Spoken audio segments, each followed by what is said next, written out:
اکرمہ سے روایت ہے، انہوں نے بیان کیا کہ مجھ سے اور اپنے صاحبزادے علی سے ابن عباس رضی اللہ تعالیٰ عنہ نے کہا کہ ابو سعید خدری کی خدمت میں جاؤ اور ان کی احادیث سنو۔ ہم گئے، دیکھا کہ ابو سعید رضی اللہ تعالیٰ عنہ اپنے باغ کو درست کر رہے تھے۔ ہم کو دیکھ کر آپ نے اپنی چادر سنبھالی اور گوٹ مار کر بیٹھ گئے، پھر ہم سے حدیث بیان کرنے لگے۔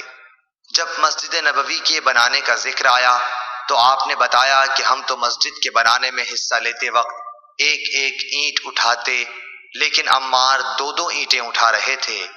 حضرت صلی اللہ علیہ وسلم نے انہیں دیکھا تو ان کے بدن سے مٹی جھاڑنے لگے اور فرمایا، افسوس عمار کو ایک باغی جماعت قتل کرے گی جسے عمار جنت کی دعوت دیں گے، اور وہ جماعت عمار کو جہنم کی دعوت دے رہی ہوگی۔